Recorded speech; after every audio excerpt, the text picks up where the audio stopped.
రామచంద్ర నాయక్ గారు మీరు విన్నారు. ఇందులో రహస్యం లేదు, మొత్తం కుల్లగానే ఖజానా ఖాళీ అనే సంగతి మీకు అర్థమవుతలేదు. మళ్ళీ ఇప్పుడు ఖజానా ఖాళీ అని చెప్పి మా మీద నెడుతున్నారు. Government is a continuous process అన్నది మల్లయ్య గారు చెప్తున్న మాట. ఏం చెప్తారు? మొత్తంగా మిమ్మల్ని #1 విలన్ తెలంగాణకి అంటున్నారు, ఏం చెప్తారు? ముందుగా తెలంగాణ రాష్ట్ర ప్రజలకు అదేవిధంగా నా తోటి పార్టిసిపెంట్స్ కి నమస్కారం. అదేవిధంగా మిత్రులారా, ఒకటే, తెలంగాణ రాష్ట్రంలో తెలంగాణ రాష్ట్రం ఆత్మగౌరవం కోసం, నీళ్లు నిధుల నియామకాల కోసం మనం తెలంగాణ ఉద్యమం చేసింది వాస్తవం.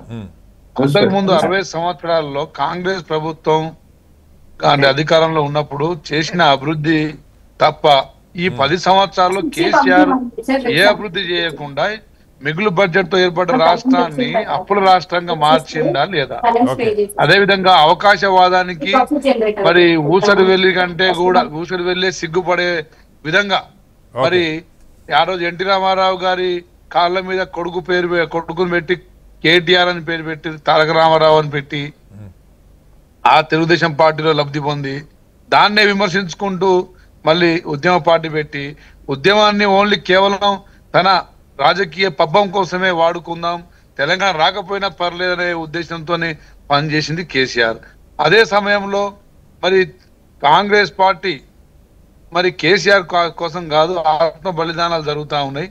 కాబట్టి ఏ రోజైనా ఇది సమస్యాత్మకంగానే ఉంటుందని చెప్పేసి సోనియా గాంధీ గారు చలించి ఇచ్చిన రాష్ట్రాన్ని కూడా విమర్శించే విశ్వాసఘాతకులు ఈ కేసీఆర్ కుటుంబం, అదేవిధంగా వాళ్ళ నాయకులు. ఇప్పుడు ఒక ఇంటి పెద్ద తండ్రి తన పిల్లల్ని రెక్కలు వచ్చేదాకా పిల్లల్ని పోషించి పెద్ద చేస్తారండి. పెద్ద అయిన తర్వాత ఒక తాగుబోతు కొడుకు అయితేనేమో వాడు ఆస్తి మొత్తం నష్టం చేసి నువ్వు నాకేం పెట్టలేదు, నువ్వు నాకేం చేయలేదు తండ్రిని విమర్శించే స్థాయికి ఎదుగుతాడు. అదే ఒక ప్రయోజకుడు అయితే కొడుకు, నా తండ్రి వల్లనే నాకు ఈ జన్మ వచ్చింది, నా తండ్రి వల్లనే ఈ విధంగా ఈ రోజు నేను పొజిషన్ ఉందని చెప్పుకుంటాను. ఈ సన్నాసులు, టీఆర్ఎస్ సన్నాసులు రాష్ట్ర ఖజానా ఏం సంక్షేమ పథకాలు ఇచ్చారు, ఏ అభివృద్ధి కార్యక్రమాలు చేశారని 8 లక్షల కోట్ల అప్పులు, 8 లక్షల కోట్ల అప్పులు. నేను మల్లన్న గురించి మాట్లాడుతున్నాను, కేసీఆర్ కుటుంబ సభ్యుల గురించి మాట్లాడుతున్నాం. ఏం అభివృద్ధి చేశారని చెప్పేసి 8 లక్షల కోట్లనే.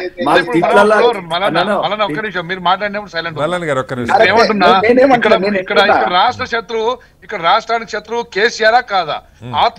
మన ఆత్మగౌరవం కోసం సాధించుకున్న రాష్ట్రాన్ని అప్పుల కుప్పలుగా చేసి మేము ఆ రోజు అప్పులు ఉన్నాయని తెలియదా అని మాట్లాడితే అది కాదంటే అది కాదు సార్. నిజంగా కూడా ఇప్పుడు 100 రోజులు న్యాయం ఎట్లయితుంది? రాష్ట్రం మిగులు బడ్జెట్ తో ఏర్పడ్డ రాష్ట్రాన్ని అప్పులో తీసుకుపోయిన దరిద్రుడు ఎవరని మనం అనుకుంటే ఇప్పుడు మీరు మాట్లాడరు. రాష్ట్రం ఈ రోజు వారు ఇప్పుడు 2018 నుండి సంక్షేమ నిధులన్నీ దారి మళ్లించి, ఎస్సీ ఎస్టీ సబ్ ప్లాన్లు దారి మళ్లించి ఒక్క సబ్సిడీ కూడా ఇవ్వలేదండి. 2018 నుండి ఇన్స్టిట్యూట్స్ లలో ఫీజు రియంబర్స్మెంట్ చెల్లించలేదండి, ఓవర్సీస్ స్కాలర్షిప్లు చెల్లించలేదు. అదే విధంగా మన విద్యార్థులు బెస్ట్ అవైలబుల్ స్కూల్స్ లలో బెస్ట్ అవైలబుల్ స్కీమ్ కింద చదివిన విద్యార్థులకు వీళ్ళు ఫీజులు చెల్లించకపోతే ఆ విద్యార్థులకు అడ్మిషన్ ఇవ్వని పరిస్థితి ఈ రోజు రాష్ట్రం నెలకొంది. సర్పంచులకు, ఎంపీటీసీలకు పనులు ఇచ్చి ఆ ప్రకృతి వనాలని చెప్పి, శ్మశాన వాటికలని చెప్పి ఇచ్చి వాళ్ళ మెడ మీద కత్తి పెట్టి వాళ్ళతో పని చేయించుకొని మరి వాళ్ళకు బిల్లులు చెల్లించకుండా పోయిన సన్నాసులు కేసీఆర్ కుటుంబ సభ్యులు కాదా?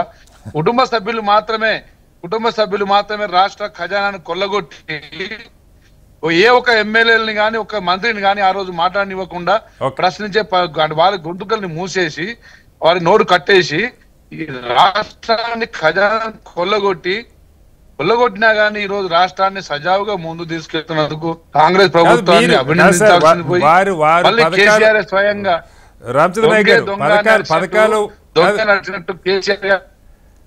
నాయక్ గారు పథకాలు వాళ్ళు అమలు చేయలేదు, ఉన్న పథకాలని ఎస్సీ ఎస్టీ విద్యార్థుల పథకాలని మీరు చెప్తున్నారు. మీరు ఇచ్చిన హామీలు సంవత్సరం అయినా కూడా అమలు కావట్లేదు. తులం బంగారం చెప్పారు, కళ్యాణ లక్ష్మితో పాటు అమలు కావట్లేదు. అట్లా అనేక ఎగ్జాంపుల్స్ కూడా ఆయన కోట్ చేశారు. సరే, ఆయన ఏం చేశారు, చేయలేదు, ప్రజలు ఎందుకు మ్యాండేట్ ఇచ్చారని ఒక అంశం అయితే, ఇప్పుడు అధికారంలో ఉన్న పక్షం కూడా ఇచ్చిన హామీలు పూర్తిగా అమలు చేయట్లేదని విమర్శ అయితే ఉంది కదా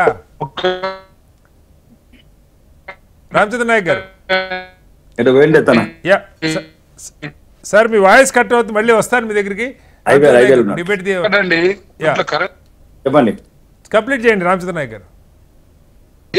అన్ని సంక్షేమ పథకాలు ఈ రోజు రాష్ట్రంలో రైతు రుణమాఫీ 25 లక్షల మందికి రుణమాఫీ అందించినాం, రైతు బోనస్ అందించినాం, అదే విధంగా రైతు మరి బీమా పథకాన్ని ముందు తీసుకెళ్తున్నాం, అదే విధంగా కళ్యాణ లక్ష్మి గతంలో ఇచ్చిన Kalyana Lakshmi కొనసాగిస్తున్నాం, CM relief fund చెక్కులు అందిస్తున్నాం, మరి రైతు బోనస్ తో పాటు రైతు భరోసా కార్యక్రమాన్ని కూడా రాష్ట్రంలో ముందు తీసుకెళ్తున్నాం. ప్రతి ఒక్కరికి రేషన్ కార్డులు వాళ్ళు 10 సంవత్సరాలు ఇవ్వని రేషన్ కార్డులు మేము ఈరోజు ఇచ్చి మరి మేము రేషన్ సన్న బియ్యాన్ని అందిస్తున్నాం. ఇందిరమ్మ ఇండ్లు నియోజకవర్గానికి 3,500 ఇండ్లు మరి కార్యక్రమాన్ని ముందు తీసుకెళ్తున్నాం. సంక్షేమ పథకాలు ఎక్కడ అయినాయండి? వారి హయాంలో ఇందిరమ్మ అంటే డబుల్ బెడ్రూమ్ ఇల్లు కట్టారా? కనీసం కొత్త రేషన్ కట్టిని ఇచ్చారా? పెన్షన్లు కానీ కట్టిని కూడా ఇవ్వలేదన్న విమర్శ కూడా ఉంది. అవునండి, ఆదాయ వాళ్ళు కట్టినవి వాళ్ళు బిల్లులు చెల్లించగా వారి టైంలో చెల్లించకపోవడం వల్ల వారి కాంట్రాక్టులు కట్టకపోవడం వల్ల కదా అది జాప్యం